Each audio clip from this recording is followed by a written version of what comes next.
ፓስተር ሃንፍሪ አሊጋዝ የተወለዱት ወልዲያ ደብረ ገሊላ ነው። የመጀመሪያ ደረጃ ትምህርታቸውን ወልዲያ እቴጌ ጣይቱ ብጡል፣ ሁለተኛ ደረጃ ደሴ ወይዘሮ ሲሂንና በዳግማዊ ምኒልክ ትምህርት ቤት አጠናቀዋል። በመቀጠልም ወደ አሜሪካ መጥተው መጀመሪያ በኮሌጅ ከዚያም በኋላ በንግድ አውሮፕላን አብራሪነት የሰለጠኑ ፓይለት ናቸው። ፓስተር ሃንፍሪ ባለ 2 ሞተር አውሮፕላን የቤተሰቦቻቸውን ጨምሮ ለሰፋፊ እርሻ ልማት ድርጅቶች መድኃኒት የመርጨት ስራ ላይ ተሰማርተው የቆዩ ቢሆንም ድርጅቱ በመንግስት በመወረሱ በኢትዮጵያ አየር መንገድ ተቀጥረው ባለ 2 ሞተር አውሮፕላኖችን በማብረር ለጥቂት ዓመታት ሰርተዋል። ፓስተር ሃንፍሪ ከ40 ዓመታት በላይ ወንጌላዊ ሆነው የዓለም አቀፍ የኢትዮጵያ ወንጌላዊት ቤተክርስቲያንን በዋሽንግተን ዲሲ በመመስረት አገልግለዋል። አሁንም እያገለገሉ ነው። ዛሬ ለፓስተር ሃንፍሪ ቃለ መጠይቅ ለማድረግ በኢትዮጵያ ወንጌላዊት ቤተክርስቲያን ዋሽንግተን ዲሲ ተገኝቻለሁ። ይሄ ቃለ መጠይቅ ኢትዮጵያውያን በአሜሪካ ኦራል ሂስትሪ ፕሮጀክት ተከታታይ ዝግጅት አካል ሲሆን ከኢትዮጵያ ሄሪቴጅ ፋውንዴሽን እና በሸገር 102.1 ሬዲዮ ትብብር የሚካሄድ ነው። ዛሬ ኖቬምበር 8 2023 ነው። ፓስተር ሃንፍሪ ከኔ ጋር ናቸው። እኔ መዓዛ ወሮ ነኝ ከሸገር ሬዲዮ።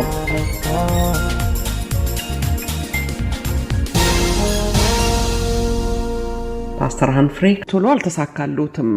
ይሄንን ከፍቶ እንደታሰበው አገልግሎት ለመስጠት ቶሎ አልተሳካሉትምና እሱንም ጉዞውን እንዲነግሩን ብዬ ነው። ቀላል አይደለም በእውነት እኛ የመጀመሪያዎቹ ነን እና እዚህ ስንመጣ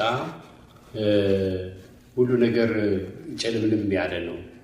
እንዴው እዛ እንትኖች ሚሽነሪዎችን ይረዳሉ፣ ገንዘብ ይሰጣሉ፣ እነዚህ ያሉትን ይረዳሉ ብዬ አስቤ ነበር። ግን ሄጄ መሰብሰቢያ ስጠይቃቸው ስንት ትከፍላለህ ነው የሚሉኝ።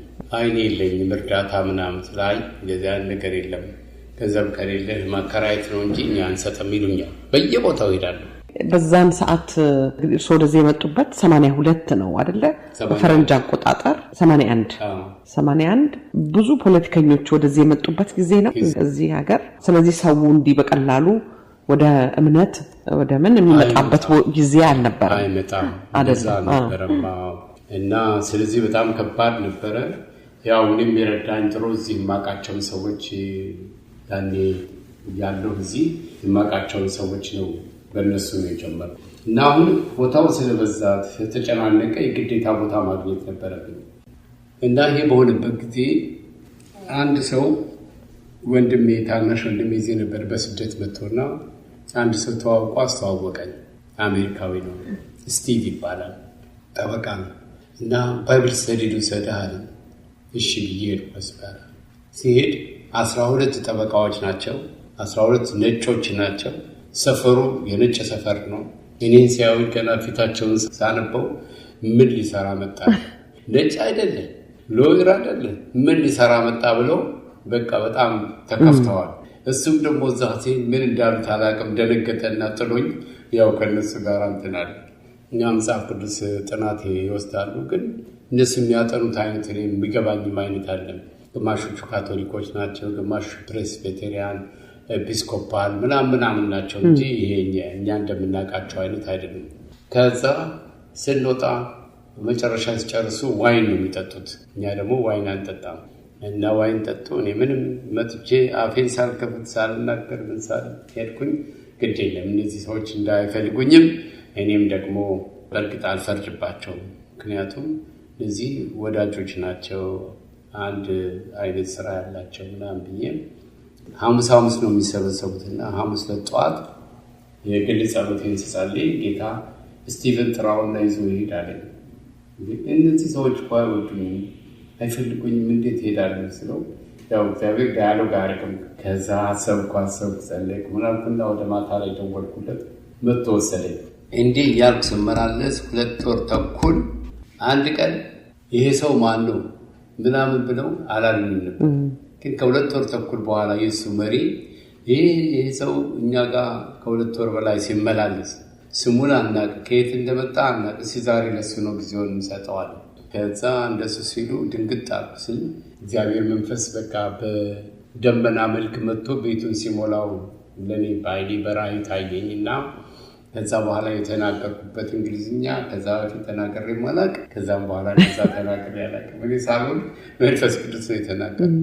እንዴት ከስምና እንደወጣው ፓይለት እንደነበር እግዚአብሔር እንደጠራን አሁን እዚህ መጥቼ ያው ምን እንደማደርግ ማላቀም ግራ ገብቶኛል ስላቸው ሰሙና ጻጣሉና አንደኛው ተነስቶ እኔ የምትሰበሰቡበትን ቤት አገኝልሃለሁ አለ ቸርች። ሌላው ደግሞ ተነሳና የኢሚግሬሽን ፈቃድ ግሪን ካርድ ከሌለ እኔ ኢሚግሬሽን ሎየር ስለሆንኩኝ በነፃ እሰራልሃለሁ አለ አንተን ለቤተሰቦች። ሌላው ደግሞ እኔ የአይአርኤስ ሎየር ነኝ፣ ስለዚህ ቸርችን ሊጋል አደርገዋለሁ፣ ቡኩን ምኑን በደንብ ሰርቼ ሊጋል የሆነ ቸርች አደርግልሃለሁ። ሌላው ደግሞ እዚህ ሀገር የአማርኛ መጽሐፍ ቅዱስ እንደማይገኝ አውቃለሁ፣ ከየትም ቦታ አስመጥቼ 2000 መጽሐፍ ቅዱስ ሰጥሃለሁ አለ እና ሁሉም የተናገሩትን አደረጉ። ያኛው ወሰደና ለ13 ዓመት የተሰበሰብንበት ከወርልድ ባንክ ጎን ቤቱ እስኪሸጥ ድረስ እዛ ነበር። ከወርልድ ባንክ ጎን ወስዶ ከሽማግሌዎቹ ጋር አነጋገረኝ። እነሱ ቁልፉን ሰጡኝና እዚህ ጋር 50 ሰው የምትይዝ ቻፕላለች፣ እሷን ስትሞላ እየሳቁ ወደዛ ወደ ሰፊው ትሄዳለህ ምናምን ሰጡኝ። አይሆንም ብለው ነው። እኔ ግን እነሱን ሞልተን 2 ሽፍት ሆነን ስላልቻልን ሌላ ቦታ ፍለጋ ሄድን። በቃ በሆቴል ውስጥ ተከራይተን እንደገና ደግሞ ሃይስኩል ኦዲቶሪየም ሃይስኩል ምናምን አንዳንዴ ይዘጉብናል እዚህም እዛም። አንድ ቀን እንደው በሩን ዘግቶ ሰውየው ረስቶናል። እሑድ ቀን ውጭ ሜዳ ላይ ነው አምልከን የገባን። እንግዲህ ይሄ ስብከት ችሎታም ይፈልጋል አይደለ? እንደሱ ያን አይነት ልምድ የለውትም። ሰባኪው ዮሐንስ ነበር ያሉት። ከዮሐንስ ጋር ነው አብረው የሰሩት። መቼ ጀመሩ ብዬ ነው። እኔም ጀመርኩኝ። ዮሐንስም ትንሽ ቆየት ብሎ ወደ ሌላ ሀገር ሄደ እና ምን አለኝ፣ በቃ የሚቀጥለው ሳምንት አንተ ነህ የምትሰብከው ምናምን ሲለኝ እሺ ብዬ ሄድኩና በቃ በጣም እንትን አልኩኝ። በቃ አሞኛል በለው ሲል በጭንቀት እንደምንም ብዬ ሰበኩኝ። ከዛ ቀስ እያልኩ እየተለማመድኩኝ ሄድኩኝ እና ይሄ ሁሉ ሲሆን ትምህርቱ ምንም የለም፣ ግን ያው የእግዚአብሔር ፍቅር መጽሐፍ ቅዱስ አውቃለሁ፣ አነባለሁ እና በዚህ አይነት ሁኔታ ነው እንትን ያደረኩት። ከዛም አልፋችሁ አሁን ያላችሁበት ደግሞ ትልቅ የራሳችሁ አይደለ? የተከፈለበት እዚህ ሀገር ሞርጌጅ ብዙ ስለሚኖር ብዬ ነው እንጂ እንደ ኢትዮጵያ ቢሆን ኖሮ በቅድሚያ ክፍያ ነው ብዙ ነገር የሚገኘው። እዚህ ግን እንደዛ የተከፈለበት ትልቅ ድርጅት አላችሁ። አሁን እዚህ እንዴት ደረሳችሁ ብዬ ነው።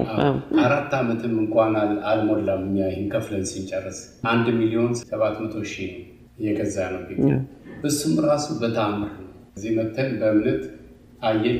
ለ1 ዓመት ያህል ስንፈልግ ነበር እየዞርን፣ ሩቅ ነው ያለው፣ በዛ ላይ ውድ ነው። ይህንን ስናይ 2,500,000 ይላሉ። ከዛ ሌሊት መጣንና እየዞርን ጸልየን ጌታ ሆይ 1,500,000 አድርግልን፣ እሱንም ገንዘቡን አንተ ስጠን ብለን በቃ በእምነት ሻይ ጠጥተን ምን ብለን ሄድን። ከዛ ከ1 ዓመት በኋላ ነው ከ1 ዓመት ተኩል በኋላ ይሄ ቤት 1,2,000,000 ሆነ ተባለ። ገዢ ጠፋ። ገዢ ጠፋ። እዛ ደስ ብሎን መጣንና ሰውየውን አሁን ይሄ በቃ ገዛለሁና ሰው እንዴ ተሽጧል ይባል ማን ገዛው ሲል በቃ የእናንተ ሰዎች ናቸው የገዙት፣ ተሽጧል አለ።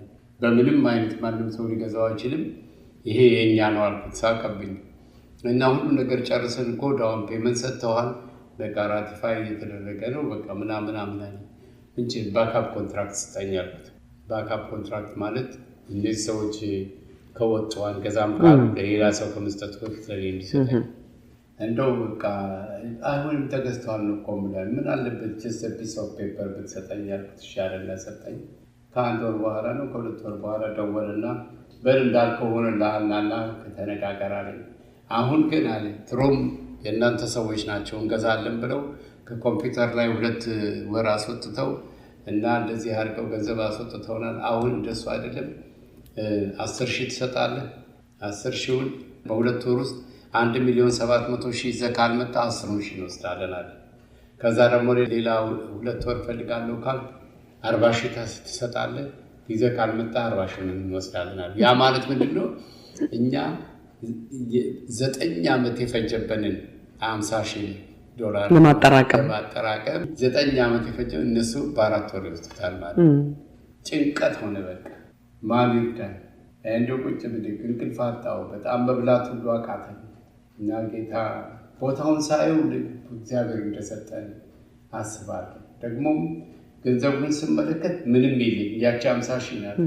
የእኛ ሰው ደግሞ እዛ ያሉት አንዳንዶቹ የኖረው ነገር የቤትም ምንም ነገር ስለማያውቁ 50 ሺህ ቤት የሚገዛ ነው ይመስላል። ከዛ ባንክ መበደር አይቻልም። ቆል ነገር ሻለ። እሺ ከዛ እንደዛ ሲባል አሁን ባንክ መጠየቅ ጀመረ። ባንክ የተለያየ ባንክ እየጠየቅን ሁሉም ምን ይላሉ?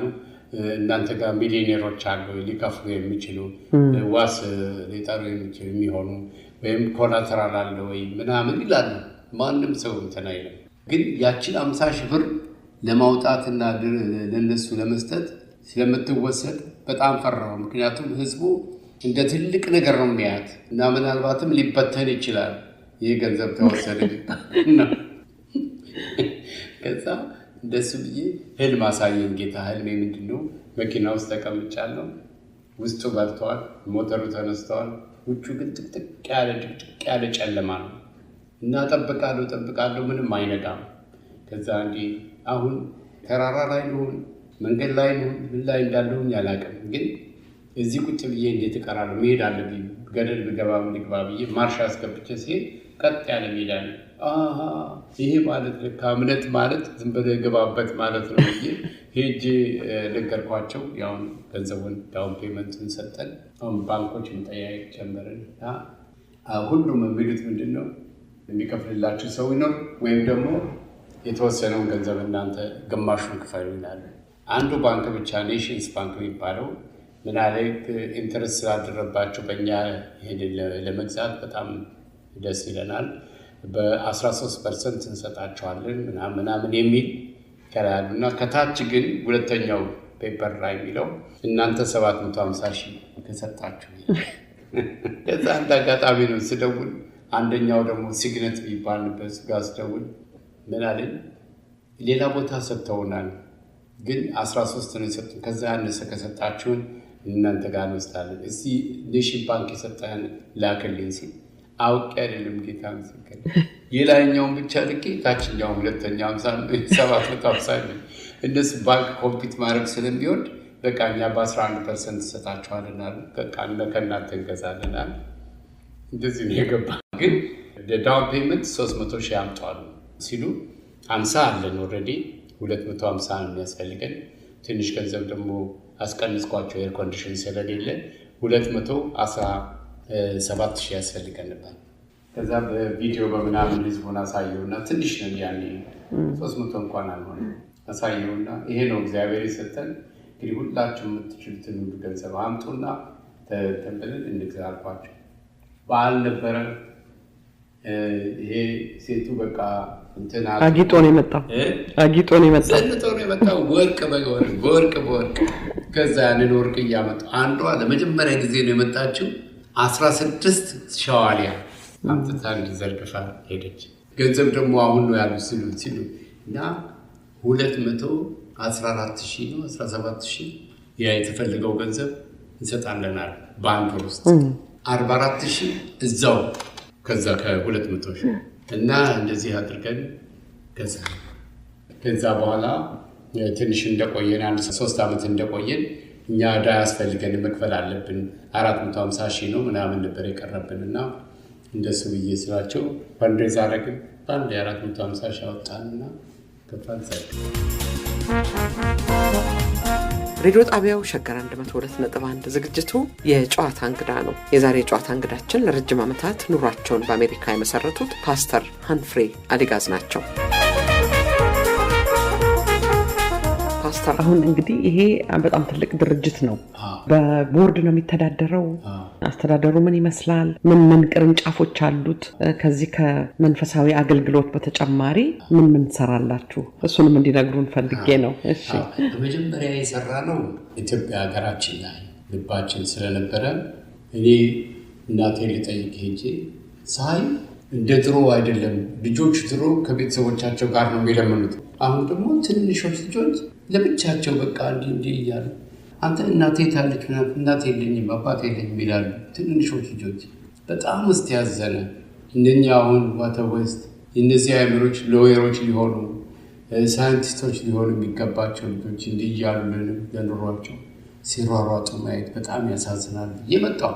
መጣሁና መኪና እየነዳሁን ሃይዌይ ላይ እንባዬ ግጥም ቢልና መንዳት እስከሚያቅተኝ ድረስ እነዚህ ልጆች እያሰብኩ እና ጌታው ምን ላድርግ እኔ ምን ማድረግ እችላለሁ? ህዝቡ ብዙ ነው ግን አንተ ጨምራለህ። ከዛ በኋላ ህፃናት ማሳደግ መስራት እንፈልጋለን ብዬ ለህዝቡ ነገርኩ፣ ለሽማግሌዎች ነገርኩኝ። በቃ ሁሉም ተስማሙ፣ ምንችለው እናደርጋለን አሉ።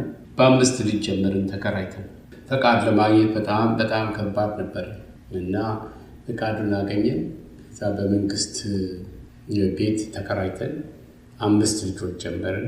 የት ነው እሱ? አዲስ አበባ ነው? አዎ አዲስ አበባ ንፋስ ስልክ ነው።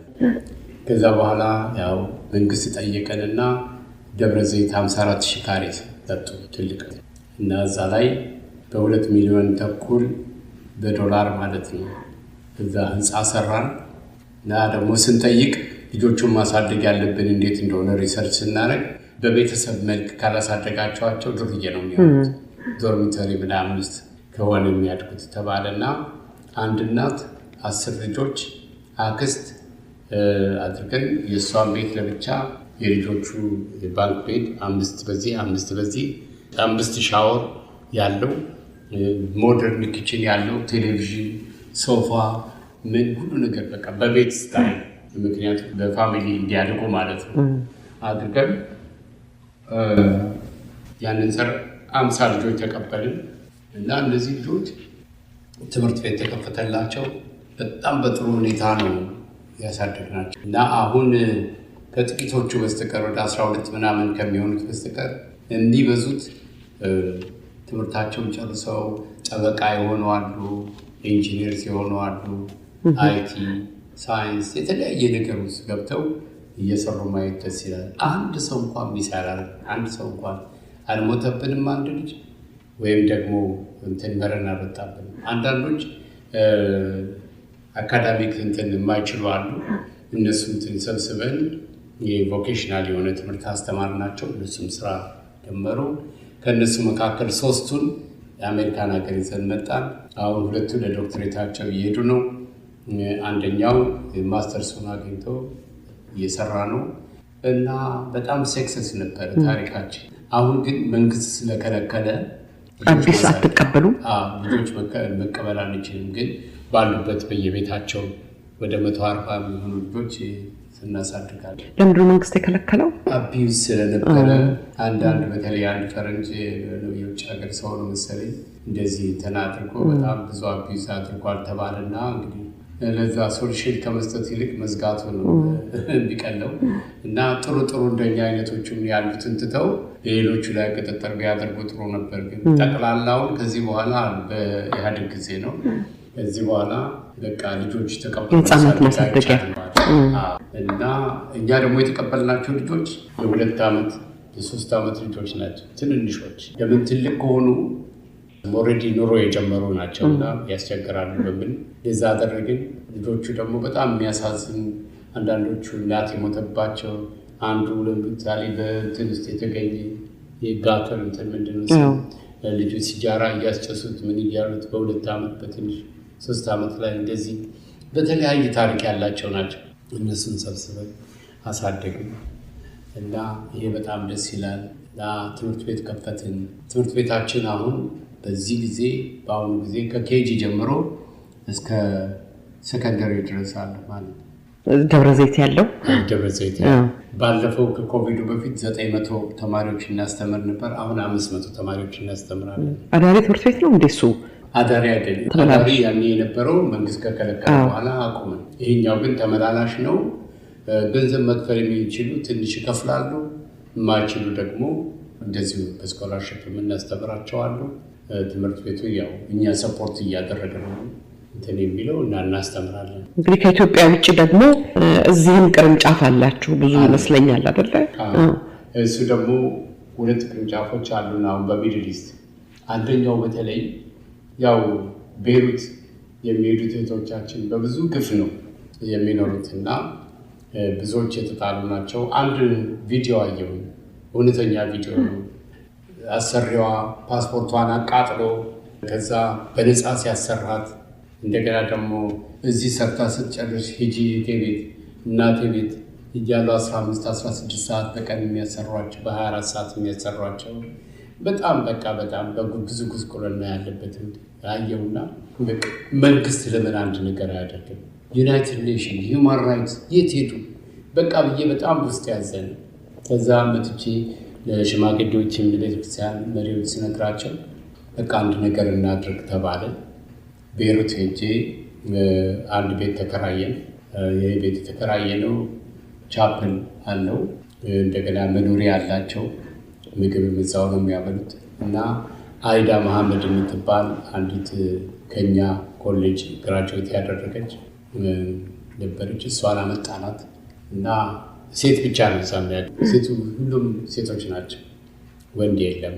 እና እሷ ሰበሰበች፣ ከየመንገዱ እየሰበሰበች በጩቤ የተወጉ መርዝ ጠጥተው ሊሞቱ ሲሉ ያው ያተረፋቸው ከፎቅ ላይ የወደቁ ታሪካቸው በጣም የሚገርም። እኛ እንደውም አንዳንዱ ታሪክ አንስተን ይህን ለሰው አናሳይም ብለን የተውነው ሁሉ አለ።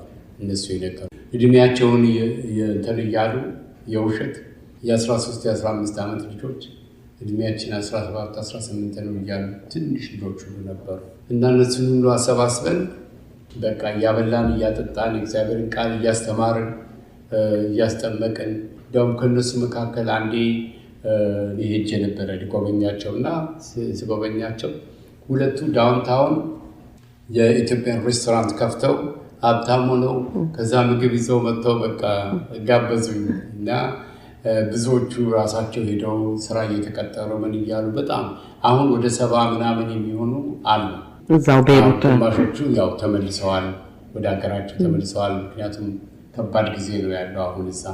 እና ይህንን አድርገን እንደገና ደግሞ ካይሮ ላይ ስደተኞች በአንድነት ተሰብስበው የሚገለገሉበት ቤተክርስቲያን አለን። እዛም እንዲሁ መንገድ የሚያልፉ ናቸው እና ይህንን አድርገናል። ሌላው መንፈሳዊ አገልግሎት በሳውዝ አፍሪካ 5 መጽሐፍ ቅዱስ ትምህርት ቤቶች ከፍተናል። ባለፈው ጁን ላይ ሄጄ ነበር። እነሱ ግራጁዌሽናቸው ላይ ሄጄ ነበር። በጣም ደስተኞች ሆነው በጣም እንትን ያደርጋሉ። ቤተክርስቲያኖችም አሉ ወደ 13-14 የሚሆኑ በአዲስ አበባ በዚህ ሀረር አካባቢ ቶጎ ጫሌ፣ እንደገና ጅጅጋ፣ ሀረር፣ ገለምሶ፣ አስበተፈሪ፣ ድሬዳዋ፣ ናዝሬት፣ ጅማ፣ ነቀምት፣ ሌሎችም አሉ እና እነዚህ ሁሉ ቸርች ከፍተናል። አስተምረን አስተማሪዎቹን አስተምረን ግራጁዌት ያደረጉትን ቤተክርስቲያን እንዲመሩ አድርገን እነዚህን ከፍተን አሁን በደንብ እየተንቀሳቀስን ያለ ነው። ፓስተር ናይሮቢ እንግዲህ የስደተኞች ካምፖች አሉ። አንደኛው ኢስሊ ነው መሰለኝ። እዛም የሆነ ስራ አላችሁ ይመስለኛል። ኢስሊ ውስጥ በጊዜው መንግስት ያልተቀበላቸው ማለት የኬንያ መንግስት ያልተቀበላቸው ዩናይትድ ኔሽን ያልመዘገባቸው ሊበሩት የሌላቸው በቀን 1 ሽሪንግ የሚሸጥ ቺፕስ የሚባል ነገር አለ። ዘይት የሞላው ስለሆነ ወዳቸውን ይዘዋል። እሱም ብቻ እየበሉ ነው የሚሉት በሚባልበት ጊዜ ከዚህ ከአመራሩ ጋር ተመካከሬ እዛ ሄጄ እኔው ራሴ ሄጄ ቤት ተከራይቼ ፍሪጅ ገዝቼ ስቶቭ፣ ጠረጴዛም፣ ወንበርም በደንብ እንደ ሬስቶራንት በደንብ ሰው ቀጥሬ ማድረግ መጣሁ እና እዛ በጊዜው ዶክተር ቤተ ቸርች ነበራቸው እና ለነሱ አደራ ብዬ በየወሩ ገንዘብ እየላኩኝ በቀን እስከ 70 ሰው ድረስ አንድ ምሳ ይበላል እና በዛ ኖረው ፕሮሰሳቸውን ጨርሰው የመጡ ብዙ ሰዎች ናቸው እና ትልቅ አገልግሎት ነበር የነበረን እና በዛ ውስጥ አልፈው አሁን እዚህ የመጡ ብዙዎች አሉ ይመሰክሩናል። የእናንተ ሬስቶራንት ባይኖር ኖሮ አሁን በራብ እንሞት ነበረ። እንትናችንን ስንጠብቅ ይሄ ፕሮሰሳችንን ስንጠብቅ እዛ እየበላን ነው እንትን ያለው ብለው እዛ ነው። ሱዳን ሀገር ደግሞ አሮጊቶች እናቶች አሉ በስደተኞች እና አሮጊቶቹን የሚያበላቸው የለም ሰርተው መብላት ስለማይችሉ ስለዚህ ለነሱ ደግሞ ሰዎች ቀጥረን ከዚህ ገንዘብ እየላከን የአሜሪካ መንግስት ገንዘብ ወደዛ አትላኩ ብሎ አንዴ እንትን አድርጎ ነበር። እነዛ ላይ ያቆመን እንጂ ከዛ በፊት እየሰጠን ረዳ ነበር። ብዙ በጎ አድራጎት ስራዎች እንሰራለን። አሁን እንኳን በቅርቡ በዚህ በጦርነቱ የተፈናቀሉትን የተጎዱትን ለመርዳት $125,000 አዋተን ከቸርች እና ከዚህ በራሳቸው ኤክስፔንስ ሰዎች ሄደው በ3 ቦታ ዱቄትና ዘይት በመግዛት አከፋፍለዋል። በእንትን ላይ በመቀሌ አካባቢ፣ እንደገና ወደ ጎንደር፣ እንደገና በአፋር አካባቢ በ3 ቦታ እና ሁልጊዜ ይህን አድርጉ ሲባል ያው ህዝቡ እንትን ይወዳል፣ ህዝቡን ይወዳል፣ አገሩን ይወዳል፣ ህዝቡን ይወዳል፣ መርዳት ይፈልጋል።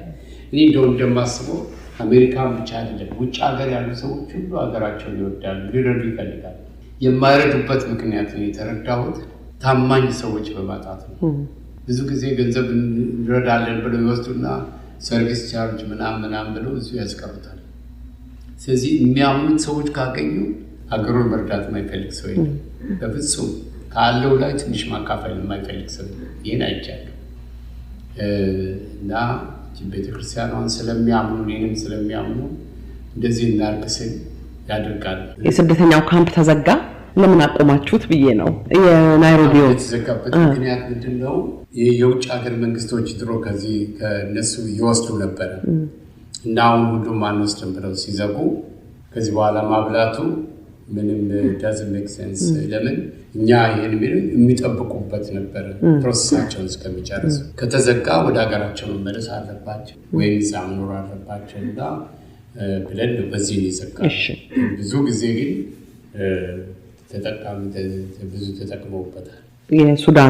ሱዳኑ ደግሞ አሮጊቶቹ፣ ሽማግሌዎቹ ራሳቸው ቀቅለው መብላት የማይችሉ አሉ ስለተባለ በወር $500 እየላከን እዛ እንደውም 500 ለኤርትራን ቸርች 500 ለኢትዮጵያን ቸርች ብለን ለነዚህ ለእንትኖቹ ብቻ የተወሰነ ለአሮጊቶቹ የተወሰነ ለብዙ ጊዜ ረድተናል። ያው የአሜሪካን መንግስት ገንዘብ መላክ አይቻልም ሱዳን እስከሚል ድረስ በዚህ በታማኝነት ስንሰራ ነበረ።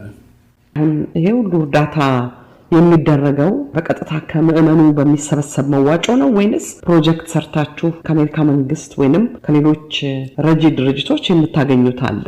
በጣም ጥሩ ጥያቄ ጠየቅሽ። 5 ሳንቲም ይሄው ህዝብ ነው ይሄን ሁሉ የሚያደርገው። የውጮቹ እዚህ ያሉትን አያምኑም። ቢረዱም እዛው ቦታው ላይ ያሉትን ሰዎች ነው የሚረዱት እንጂ አንዳንድ ሙከራ ሳናረግ ቀርተን አይደለም። ግን ተቀባይነት ስላላገኘን እዚሁ በእኛው በራሳችን ይኸው በኢትዮጵያኖች የተሰራ ነው። ኢትዮጵያኖች ያዋጣል። ምዕመኑ እንግዲህ ከሚያገኘው ገቢ የሚሰጠው ይህን እናደርጋለን። ፈንድሬዝ እናደርጋለን። አንዳንዴ ስፓጌቲ፣ ሩዝ ምናምን ቀለል ያለ ምግብ ሰርተን የእንትኑ መዋጫው እንዲሆን እንትን እናደርጋለን። እና አንድ ቀን እንደሱ ስናደርግ ከመካከል ሰለሞን የሚባል ፓስተር አሁን ላስ ቬጋስ ላይ ፓስተር ሆኖ ያገለግላል። እኔም እመሰክረዋለሁ ያለ እንዳመጣ እኔ ያለ ከጓደኛዬ ጋራ ከኢትዮጵያ በእግራችን ወደ እንትን ገባናል እና እዚህ ላይ ታሰርናል። የት ጅቡቲ ነው? እዚህ ላይ ከአዲስ አበባ መጣው እና ታሰርን። 4 ቀን ታስረን ለቀቁናል። በጣም ተራብናል። እኔና ጓደኛዬ አሁን የአበሻ ሬስቶራንት አለ እዚህ ጋር እንሂድና አንተና ምግብ አምጣ ብለን ገንዘብ እንዳለው ሰው ቁጭ ብለን ከበላን በኋላ ይፈልጉ ይደብድቡን ይፈልጉ ያሰሩን ተባብለን ገባናል። ልክ ሲገባ አንተ ምግብ አምጣ ስንል ሰው በእህል ብቻ አይኖርም በእግዚአብሔር ቃል እንጂ ብሎ አንድ ሰው ተቀበለና ቁጭ በሉ ብሎ 3 ሰዓት ሰበከን ምግብ ከዛ በኋላ ይህ ከኢትዮጵያ በወንጌላዊት ቤተክርስቲያን የሚመጣ እንትን ነው። እዚህ እስካላችሁ ድረስ በቀን 1 ምግብ መታችሁ መመገብ ትችላላችሁ። ብትፈልጉ ራት ብትፈልጉ ምሳ አለን። ያንን በልቼ ነው እኔ እዚህ የደረስኩት እና አሁን ይሄን ብሎ ነገረን እና የአይን ምስክር ራሱ ብዙዎች ተጠቅመው ፈንድሬዝ በአመት አንዴ እንደዚህ ታደርጋላችሁ? አዘጋጅታችሁ ማለት ነው እንደው ጠቀም ያለ ገንዘብ ለማግኘት ስትፈልጉ ብዬ ነው። ሲኖረን ፕሮጀክት ላይ እናደርጋለን። አንድም ጊዜ ሁለትም ጊዜ የሆነ ፕሮጀክት ካለን ከሌለን ግን ያው ለቤተክርስቲያኗ የሚሰጥ ስጦታ በኒው ይር ላይ ሁሉም ሰው የሚሰጠው ስጦታ አለ ለቤተክርስቲያኗ ለማድረግ። ብዙ ሰው አለ እዚህ ሰራተኛ? ምን ያህል ሰው አለ እዚህ የሚሰራ? አሁን ከኮቪድ በፊት 22 ፉል ታይም ሰራተኞች ነበሩ እና አሁን ግን አንዳንዶቹ ፓስተሮች ያው ብራንች ስለከፈተላቸው የብራንች ፓስተር የሆኑ ሄደዋል። 8 ብራንቾች አሉ እዚህ። አንዳንዶቹም ደግሞ ሌላ አገልግሎት ለውጠዋል። አሁን ያለነው ስንት እንሆናለን? ወደ 10 ምናምን 12 13 እንሆናለን ፉል ታይም። ኮቪድ እንግዲህ በብዙ ስራዎች ላይ በብዙ በማህበረሰብ ላይ በአገር ላይ ብዙ ለውጥ አምጥቷል።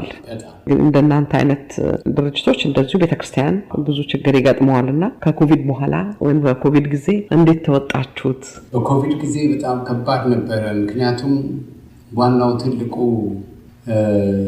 በኮቪድ ጊዜ የሚከለከለው መሰብሰብ ነው። እኛ ደግሞ ካልተሰበሰብን እንዴት አድርገን እናመልካለን?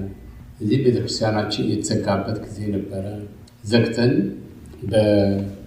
በዙም እና በተለያየ መንገድ እናገለግል ነበር እና በጣም ከባድ ጊዜ ነበር። በተለይ ለቤተክርስቲያን በጣም ከባድ ነበር። እኛም ያን ኢምፕሎይመንት ከመንግስት እየወሰድን ደሞዛችን በዛ ሰርቫይቭ ያደረግነው እና ከባድ ጊዜ ነበር። ከዛም በኋላ ከተከፈተ ሰው ለማመን ትንሽ ጊዜ ፈጀበት። አንድ ላይ መሰብሰቡን በመፍራት ሁለተኛ ነገር ደግሞ ሰው በቀላሉ ይለምዳል ሁሉንም ነገር። አሁን ኦልሬዲ ከቤታቸው ቁጭ ብለው በእንትን ማየት ጀምረው ለመዱና መኪና ውስጥ ገብተው በትራፊክ ውስጥ ገብተው ምናምን ሄደው ምናምን እንትን ማለት ብዙዎቹ ጊዜ ፈጀባቸው። አሁን ግን እግዚአብሔር ይመስገን እየተመለሱ ነው። ሰዎቹ እየተመለሱ ወደ ቤተክርስቲያን እየመጡ ነው ያለው።